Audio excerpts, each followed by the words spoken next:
नमस्कार मित्रांनो, हा व्हिडिओ आपल्याला गमतीशीर वाटेल पण तो अतिशय महत्त्वाच्या विषयावर आहे. असे क्लिष्ट विषय, अवघड विषय मराठीमध्ये सोप्या भाषेत मांडण्याचा हा प्रयत्न आहे. मला भीती वाटते की गेली 5 वर्ष आपल्याकडे जो भोंगा रोज सकाळी वाजतोय आणि गेल्या 5 वर्षात 2000 वेळापेक्षा जास्त हा भोंगा वाजलेला आहे. तो भोंगा येणाऱ्या काळात मराठी विश्वामध्ये संत ज्ञानेश्वर, संत तुकाराम, कुसुमाग्रज, पु ल देशपांडे या सगळ्यांना मागे टाकून पहिला क्रमांक घेऊ शकतो. तुम्हाला आश्चर्य वाटेल, एक भोंगा एवढा मोठा कसा काय होऊ शकतो? पण हीच तर तंत्रज्ञानाची कमाल आहे. हा विषय नीट समजून घ्यावा म्हणून हे उदाहरण दिलेलं आहे. आज दुपारी वांद्र्याच्या जिओ वर्ल्ड सेंटर येथे रिलायन्स उद्योग समूहाचे अध्यक्ष मुकेश अंबानी आणि एनविडिया या कंपनीचे सर्वेसर्वा जेन्सेन हुआंग यांनी एक अतिशय महत्त्वाची घोषणा केली. एनविडिया रिलायन्स उद्योग समूहाबरोबर हिंदी भाषेसाठी नवीन लँग्वेज मॉडेल तयार करणार आहे. आणि नुसतं लँग्वेज मॉडेल तयार करणार नाही आहे, तर आर्टिफिशियल इंटेलिजन्स क्षेत्रात भारताचा दबदबा व्हावा, भारत हे प्रमुख केंद्र व्हावं, यासाठी रिलायन्स आणि एनविडिया यांनी भागीदारी केलेली आहे. सांगायचा मुद्दा हा की 1 गिगावॅट कपॅसिटीचं डेटा सेंटर गुजरातच्या जामनगरमध्ये उघडलं जाणार आहे. आणि त्यामुळे जे जामनगरला नाचायला गेले होते त्यांनी पुन्हा या विषयावर नंगा नाच नाही केला, म्हणजे मिळवलं की मुंबईतला उद्योग जामनगरला पळवला, हे डेटा सेंटर आमचं होतं, या मिंदे सरकारमुळे हे डेटा सेंटर जामनगरला जाणार आहे. हा प्रश्न विचारायचा असेल तर तो विचारणं सोपं होऊ शकतं म्हणून सांगतो. पण माझ्या दृष्टीने ही अभिमानाची गोष्ट आहे, कारण हे डेटा सेंटर भारतात येतं आहे. आणि मुंबईत जे AI समिट चालू आहे ते समजून घेणं आवश्यक आहे. आज एनविडिया ही कंपनी IT क्षेत्रामध्ये जगातल्या सगळ्यात महत्त्वाच्या कंपन्यांपैकी एक झालेली आहे. कदाचित ॲपल आणि गुगललाही ती मागे टाकते असं अनेक जणांना वाटतं आहे. आणि या कंपनीचे जेन्सेन हुआंग, त्यांनी साधारणतः 1990च्या सुरुवातीला ही कंपनी स्थापन केली. मलाही वाटायचं की एनविडिया म्हणजे त्यात विद्या आहे. आज मुकेश अंबानींनी पण तेच सांगितलं की विद्या म्हणजे एनविडियामध्ये विद्या आहे, तो विद्या आहे. आणि विद्या म्हणजे देवी सरस्वती, आणि देवी सरस्वतीच्या उपासनेतनं भविष्यात लक्ष्मी प्रसन्न होणार आहे, हे मुकेश अंबानींनी सांगितलं. आणि त्यामुळे आम्हाला एनविडियाशी भागीदारी करायची. आणि मलाही वाटायचं की ते विडिया आहे, ते विद्या आहे, पण ते लॅटिन शब्द आहे कुठला तरी, तो बियॉन्ड व्हिजन का असा काहीतरी त्याचा अर्थ होतो, त्याच्यात मी शिरत नाही. पण आज सगळ्या जगात आर्टिफिशियल इंटेलिजन्सनी धुमाकूळ घातलेला आहे. जे व्हिडिओ मी भानुचंदर नागराजनचे गेले 2-3 दिवस प्रसिद्ध करत आहेत, आणि खरंच सांगतो म्हणजे माझा मित्र असला चांगला तरी त्याच्याकडे माईक नसल्यामुळे आणि तो हायवेच्या बाजूला उभा राहून व्हिडिओ करत असल्यामुळे त्यात एवढा मोठ्या प्रमाणावर डिस्टर्बन्स येतो की अनेकांनी तक्रारी केलेत की तो व्हिडिओ ऐकताना ट्रॅफिकचा आवाज जास्त येतो. पण काय करणार? पण म्हणून मी काय करतो की त्या व्हिडिओमध्ये मी ती जी सबटायटल्स टाकतो आहे हिंदीमध्ये, ती मी लिहित नाही आहे, ते आर्टिफिशियल इंटेलिजन्स ती लिहितं आहे. आणि मला आश्चर्याचा धक्का बसला की भानू तमिळ आहे, आणि त्यामुळे त्याचं हिंदी पण तमिळचा प्रभाव असलेला आहे. आणि त्यामुळे तो बोलतो तेव्हा हिंदी चांगलं ते नाही आहे हे मलाही माहिती, पण आर्टिफिशियल इंटेलिजन्स त्याचं बोललेलं हिंदी चांगल्या हिंदीमध्ये रूपांतर करतो, ते एक सबटायटल्स कॅप्शन देतो. थोड्याशा चुका असतात त्याच्यामध्ये. म्हणजे आज पेंच जंगलात होता, ते पेंचचं त्यांनी प्रिंट केलं, पण तो असा 1-2 उच्चार दोष अशा काही चुका असतात. पण आत्ताच्या घडीला 90% जास्त बोललेलं त्यात येऊ शकतं. आज जे मी बघतोय त्याच्यातनं कदाचित या सगळ्या आमच्या यूट्यूबर्सच्याही पोटावर पाय येऊ शकतो, किंवा आम्हाला एक नवीन मोठं दालन उघडलं जाऊ शकतं. आता ही जी सगळी सॉफ्टवेअर्स आहेत त्याच्यात आम्ही बोलायची गरजच नाही. तुम्ही लिहायचं, तुम्ही तुमचा आवाज रेकॉर्ड करायचा, म्हणजे AI तो तुमचा आवाज स्वीकारतो आणि मग तुम्ही इकडे तिकडे जाऊन कुठल्याही विषयावरचा अभ्यासपूर्ण माहिती असते ती कॉपी पेस्ट करून त्या सॉफ्टवेअरमध्ये टाकलीत की तुमच्या आवाजात तो व्हिडिओ तयार होतो, जे तुम्हीच सगळ्या जगाला काहीतरी सांगताय. म्हणजे तुमच्याकडे बोलण्याची कला नसली पण लिहिण्याची कला असली तरी तुम्ही एक चांगल्या आवाजात चांगले दर्जेदार व्हिडिओ तयार करू शकतात. आणि याच्यात तुम्हाला काही नाही करायचं, जे करायचे ते आर्टिफिशियल इंटेलिजन्सला करायचं. सांगायचा मुद्दा हा की आज जे जेन्सेन हुआंग यांचं जे भाषण आहे आणि मुकेश अंबानींचं त्यांचं जे संवाद आहे साधारणतः 1-1.5 तासाचा आहे, आवर्जून बघा. इंग्रजीत आहे, आवर्जून बघा. कारण याच्यातनं आपलं भविष्य काय आहे आणि महाराष्ट्राचं भविष्य कुठे जायला पाहिजे ते करायला हा व्हिडिओ केलेला आहे. अगदी थोडक्यात सांगतो. आणि मग मी माझी वैयक्तिक कहाणी तुम्हाला सांगणार आहे, कारण मी या क्षेत्राशी जरी संबंधित नसलो तरी संबंधित गेली 15 वर्ष मी संबंधित आहे आणि म्हणून सांगणार आहे. तर मुकेश अंबानी आणि जेन्सेन हुआंग यांनी आज बोलताना सांगितलं की भारत हे AI मधलं प्रमुख जागतिक केंद्र होऊ शकतं. याची 3-4 कारणं आहेत. मुकेश अंबानी म्हणाले की भारताची जिओ ही कंपनी, आता 25 कोटी लोक जिओ वापरतात आणि जिओमुळे भारतात इंटरनेट जगात सगळ्यात स्वस्त किमतीला उपलब्ध झालेल्यानंतर एअरटेल वगैरेंनी पण ते आणलं आणि त्याच्यामुळे आज भारतीय लोक जेवढा डेटा वापरतात तेवढा डेटा जगात कोणीही वापरत नाही. आणि डेटा हे आर्टिफिशियल इंटेलिजन्ससाठी खाद्य आहे. पहिला मुद्दा म्हणजे डेटा 140 कोटी लोकसंख्या आणि सगळ्यात जास्त दरडोई डेटाचा वापर, आणि हा वापर आणखीन 10 पट 100 पट वाढत जाणार आहे. आणि त्यामुळे ते खाद्य, त्याचं रॉ मटेरियल आहे ते सगळ्यात जास्त भारतात होतं. दुसरी गोष्ट, डेटा सेंटर्स, हा डेटा ठेवायचा कुठे? कारण आर्टिफिशियल इंटेलिजन्स जर यशस्वी व्हायचं असेल तर त्याच्यामध्ये तुम्हाला डेटा लेक्स, डेटा वेअरहाऊसेस, म्हणजे हा सगळा तुमची आमची माहिती ही एकत्र ठेवली पाहिजे. आणि त्याबाबत जेन्सेन हुआंग यांनी अतिशय स्पष्ट सांगितलं की ते म्हणाले की मी पहिल्यांदा भारतात आलो होतो आणि पंतप्रधान नरेंद्र मोदींना भेटलो 6 वर्षापूर्वी. तेव्हा त्यांनी मला कॅबिनेट समोर भाषण करायला सांगितलं होतं. तेव्हा आर्टिफिशियल इंटेलिजन्स हा विषय असा मोठ्या प्रमाणावर फारसा कोणाला माहीत नव्हता आणि एका देशाचा पंतप्रधान मला AI वर भारताच्या कॅबिनेट समोर बोलायला सांगतो. ह्याच्यातनं मला खूप बरं वाटलं. हे मला अमेरिकेतही कोणी सांगितलं नाही, हे ओबामांनी सांगितलं नाही, हे ट्रम्पनी सांगितलं नाही, हे भारतात नरेंद्र मोदींनी सांगितलं, ज्यांच्या पदवीवर हे सगळे चाटुकार शंका व्यक्त करत असतात की त्यांची पदवी खरी आहे का खोटी आहे, त्यांना इंग्लिश बोलता येतं की नाही. विषय कळणं महत्त्वाचं आहे, नुसतं भाषा बोलता येणं महत्त्वाचं नाही आहे. आणि त्यांनी सांगितलं की आत्ता पुन्हा त्यांची काही महिन्यापूर्वी नरेंद्र मोदींची भेट झाली, बहुधा अमेरिकेत झाली असावी. तेव्हा नरेंद्र मोदी त्यांना म्हणाले की मला भारत आर्टिफिशियल इंटेलिजन्स क्षेत्रामध्ये आत्मनिर्भर व्हायला पाहिजे. आमच्याकडे डेटा आहे, आमच्याकडे कापूस पिकायचा, हे मोदी नाही म्हणले, हे माझं इंटरप्रिटेशन आहे. आमच्याकडे कापूस पिकायचा, पण तो कापूस मँचेस्टरला जायचा आणि मँचेस्टरला तयार कपडा होऊन तो भारतात यायचा आणि तो तयार कपडा विकला जावा म्हणून आपल्याकडचा कापड उद्योग बंद पाडण्यात आला. हीच गोष्ट डेटाच्या बाबतीत आपल्याला करून द्यायची नाही आहे. आणि त्यामुळे मोदींनी सांगितलं की इथला डेटा इथेच प्रोसेस झाला पाहिजे. मग जो इथेच जर प्रोसेस व्हायला पाहिजे तर इथे खूप मोठ्या प्रमाणावर डेटा सेंटर असायची आवश्यकता नाही. तर ही सगळी डेटा सेंटर आत्तापर्यंत कॅलिफोर्नियाला होते.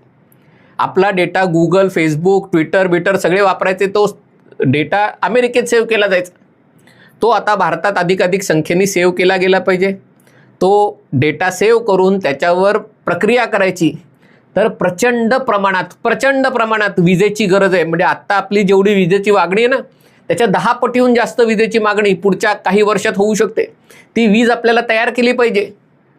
ज्यांचं डोकं स्थगिती सरकार फक्त चालवायचं, ज्यांना की प्रत्येक गोष्टीत खोडा घालायचा, प्रत्येक गोष्ट होऊन द्यायची नाही, कधी पर्यावरणाचा मुद्दा करायचा, कधी टक्केवारीचा विषय करायचा, हे झालं तर विजेची निर्मिती होणार नाही.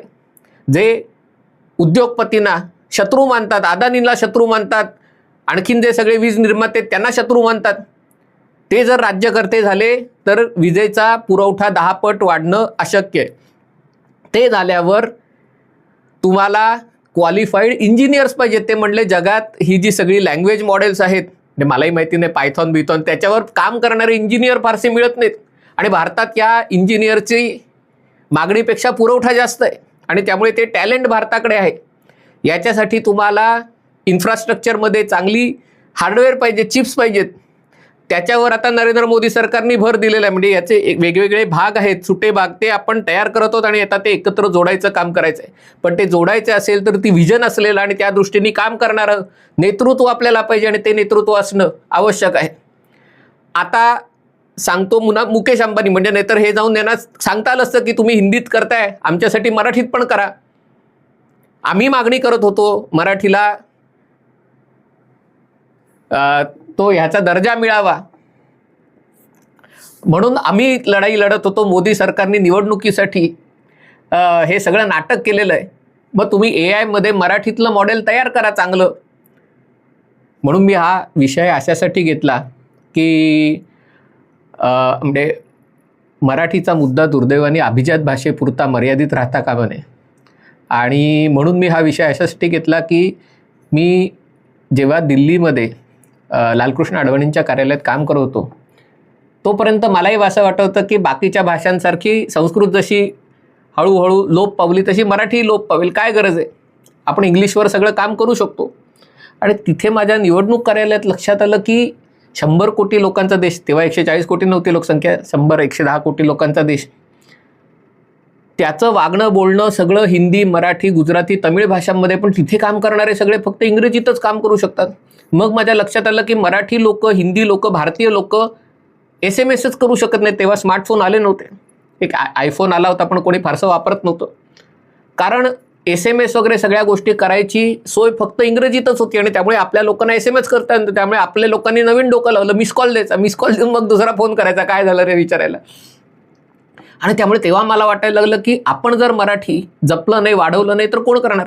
आणि म्हणून मग मी मराठी टायपिंग करायला शिकलो. आणि मी या क्षेत्रामध्ये वेड्यासारखा या विषयाशी जोडला गेलो. म्हणजे खरा माझा काही संबंध नव्हता तंत्रज्ञानाशी आणि या सगळ्या मराठीच्या राजकारणाशी. आणि तेव्हा मनसेचा फॅक्टर जोरात होता आणि तेव्हा मनसेची अकादमी याच्यात काम करत होती. पण तेव्हा त्यांचं नेतृत्वाला असं वाटत होतं की आपण मराठी टायपिंग शिकूया. हा विषय टायपिंगचा नाही आहे, पण टायपिंगचा पण आहे. म्हणजे मराठी सगळ्यांना चांगलं टायपिंग करता येणं आवश्यक होतं, टंकलिखित करणं आवश्यक होतं. पण तेव्हा कम्प्युटर आणि लॅपटॉप होता, तो आता मोबाईलवर आला आणि मोबाईलमध्ये तसा या टायपिंगचा उपयोग नाही. आणि तेव्हा मी 2010 साली एक महाराष्ट्रासाठी माहिती तंत्रज्ञान, मराठीतून माहिती तंत्रज्ञान हा अहवाल केला होता, ज्याचं ORFसाठी जे रिलायन्सशी संबंधित आहे. आणि त्याचं विमोचन तत्कालीन मुख्यमंत्री अशोकराव चव्हाण यांच्या हस्ते झालं होतं की संगणकावर मराठी येईल. आणि फक्त संगणकापुरतं, टायपिंगपुरतं मर्यादित नाही, हे इंटरनेटवर अधिकाधिक मराठी यायला पाहिजे.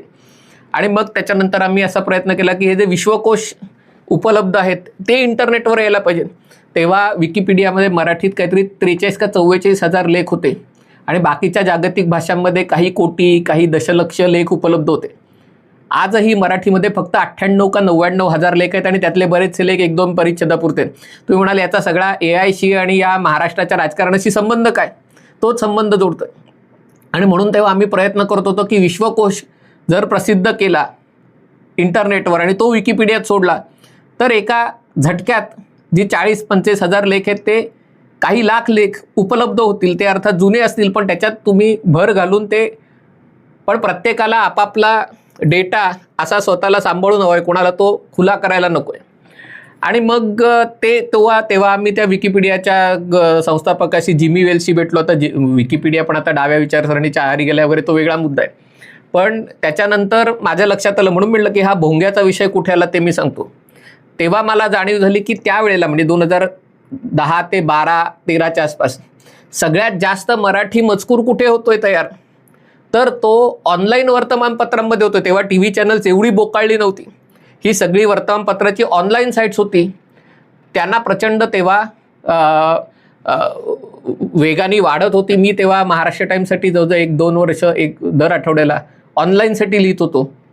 आणि हा सगळा मजकूर जर म्हणजे खूप मोठ्या प्रमाणावर मराठी डेटा सगळ्यात जास्त म्हणजे मराठी पुस्तकांपेक्षा, मराठी साहित्यापेक्षा, मराठी अन्य सगळ्या विषयांपेक्षा हा सगळा विषय जर इंटरनेटवर आला आणि अधिक चांगल्या प्रकारे प्रत्येकजण तो इंटरनेटवर मराठी आणू शकला तर मराठी भाषेला काही मरण नाही असं वाटलं. पण त्याच्यासाठी काही प्रयत्न करणं आवश्यक होतं. देवेंद्र फडणवीस मुख्यमंत्री झाले तेव्हा त्या राज्य मराठी विकास संस्थेत एक काय म्हणतात अशासकीय सदस्य म्हणून माझी निवड झाली. मी त्याच्यात बऱ्यापैकी कामही केलं. पण पुन्हा तोच अनुभव, जे मराठीसाठी गळे काढतात त्यांचं मराठी 100 वर्ष मागे अडकलेलं आहे. त्यांना पुढच्या 100 वर्षाची व्हिजनच नाही. त्यांचं डोकं कुठे चालतं, यंत्रमाग कोश बनव, विश्वकोशात हे बनवते, म्हणजे ज्याला आता ज्याचा बाजार उठून गेलाय तो यंत्रमाग कोश बनवला, वस्त्रकोश बनवला, तर किती लोक, कोणाचा फायदा होणार आहे? 13 कोटी लोकांपैकी 10-11 कोटी जे लोक मराठी बोलतात त्यांच्याशी संबंधित विषय हाती घ्यायचे ऐवजी, म्हणजे मराठीमध्ये माझं स्वप्न आहे की राज्य मराठी विकास संस्थेनी AI साठी मराठीमध्ये मॉडेल तयार करण्यासाठी जागतिक कंपन्यांबरोबर भागीदारी केली पाहिजे. पण दुर्दैवाने म्हणजे त्या सरकारलाही, भाजपाच्या सरकारला, कारण असे मराठीचे विषय वगैरे फक्त निवडणुकाच्या तोंडावर काढायचे असतात, त्याच्यात गंभीरपणे काम करायची कोणाची इच्छा नसते. आणि त्यामुळे काही गोष्टी झाल्या, पण बऱ्याचशा गोष्टी राहून गेल्या. आणि त्याचं महत्त्व आज इथे जाणवतंय, कारण मराठी साहित्य, मराठी संस्कृती इंटरनेटवर जेवढी नाही तेवढी या भोंग्याची टिवटिव रोजची इंटरनेटवर आहे. म्हणजे 2000 वेळा भोंगा वाजला आणि त्या 2000 वेळेला या सगळ्या माध्यमांनी आणि वेब चॅनल्सनी त्या 2000चं 2 लाख वेळा त्याचे स्पंदनं, त्याची जी काही रिफ्लेक्शन्स आहेत ती सगळी आणलेली आहेत. आणि त्यामुळे मराठीतला सगळ्यात जास्त कंटेंट कुठला असेल तर हा आहे, दुर्दैवाने. कारण इंटरनेटच्या जमान्यात जे पिकेल ते विकेल, सगळ्यात जास्त काय आहे ते लोकांपर्यंत पोहोचेल. आणि ही जी धेडगुजरी मराठी आज सगळ्या चॅनलवर, सगळ्या वर्तमानपत्रामध्ये जी बघितली जाते, बोलली जाते, आणि त्याच्यामुळे ती माझ्यातही आली. म्हणजे आपल्यापैकी काही जण करतात, अरे हा शब्द उच्चार असा नाही केला, तसा नाही केला. कारण आज आपण सगळे इतकी मिश्र भाषा बोलायला लागलोय आणि हे सगळं ऐकून आपण तशीच भाषा बोलायला लागलोय. आणि त्यामुळे आपल्या भाषेला जर टिकवायचं असेल तर मराठीला AIच्या जगात अधिक सक्षम होण्यासाठी तयार केली पाहिजे. आज मुकेश अंबानींनी हिंदी भाषेसाठी, म्हणजे त्यांनी गुजरातीसाठी पण केलं नाहीये, त्यांनी हिंदीसाठी केलं. कारण शेवटी त्यांना मार्केट बघायचं आहे. हिंदीचं मार्केट 40 कोटीचं आहे. त्याच्यानंतर ते केलं तर ते तमिळसाठी करतील, कारण तमिळ लोकांना अभिमान आहे. पण ही जी सगळी लँग्वेज मॉडेल्स आहेत जी तयार केली जातात, कारण मग आर्टिफिशियल इंटेलिजन्सला जेवढं तुम्ही भरवाल तेवढं तो विचार करेल आणि त्यानुसार तो गोष्टी शोधून काढेल. पण भरवण्यासाठी जर रॉ मटेरियल जर सगळं असं सदोष असेल आपलं, तर काय करणार? हा विषय माझ्या मनात आला. सांगायचा मुद्दा हा की ही जी बैठक, म्हणजे मुंबईमध्ये जे समिट पार पडलं आहे, अतिशय महत्त्वाचं आहे. आणि चांगली गोष्ट आहे की नरेंद्र मोदींना या सगळ्या गोष्टीची जाण आहे, व्हिजन आहे. त्याच्यासाठी ते अगदी आश्वासकरित्या पावलं टाकतायत. आणि हे फक्त भारतात आले म्हणून गोड बोलायचं म्हणून ते गोड बोलत नाही आहेत. पण ज्या प्रकारची गोष्ट झाली, आज मुकेश अंबानी म्हणले की AIच्या क्षेत्रात आम्हाला असं करायचं नाही, आम्हाला फक्त CEO निर्यात करायचे नाही आहेत. जसं आम्हाला आमचा डेटा बाहेर पाठवून, म्हणजे नरेंद्र मोदी त्या जेन्सेन हुआंगला म्हणले, आमच्याकडे गहू पिकतो म्हणून आम्हाला पीठ तुमच्याकडे पाठवायचं आणि पाव तयार करून इकडे आणायचं, हे आम्हाला करायचं नाही आहे. आम्हाला इथेच आमच्या गावापासून पीठ बनवून पाव आणि त्या पाव नानकटाई आणि अनेक गोष्टी आम्हाला इथे बनवायचे. आणि त्याच्यासाठी या गोष्टी इथे असणं आवश्यक आहे. या गोष्टींची चर्चा आज मुंबईत होते. निवडणुकीच्या प्रचारात त्याची फारशी दखल घेतली जाणार नाही, आपल्यापर्यंत पोहोचणार नाही. पण जरी दखल घेतली असली तरी ती हिंदीपुरती मर्यादित आहे. दखल घेतली गेली तर ती अशी गेली की हे आमचं डेटा सेंटर मुंबईतलं जामनगरला नेलं. डेटा सेंटर कुठे गेलं त्याचं महत्त्व नाही आहे. तिथे जशी हिंदीची प्रोसेसिंग केली जाते तसं मराठीचं लँग्वेज मॉडेल अधिकाधिक सक्षम होणं आवश्यक आहे. आणि त्याच्यासाठी तुम्ही आम्ही सगळ्यांनी इंटरनेटवर, व्हॉट्सअपवर, फेसबुकवर, इंस्टाग्रामवर, यूट्यूबवर, जिथे जिथे जेवढं काही मराठी, थोड्याशा चुका झाल्या तरी चालतील, पण चुका होतील म्हणून लाजू नका, व्यक्त व्हा, प्रतिक्रिया द्या. प्रतिक्रिया देतानाही मराठीत द्या, इंग्रजीत मराठी लिहू नका. तरच मराठी पुढच्या 100 वर्षासाठी अधिक सक्षमपणे टिकून राहील असा मला विश्वास आहे. हा व्हिडिओ आपल्याला आवडला असेल तर कृपया लाईक करा, शेअर करा आणि हे चॅनल सबस्क्राईब करा एवढीच विनंती आहे. तुर्तास इथेच थांबतो. पाहत रहा MH48.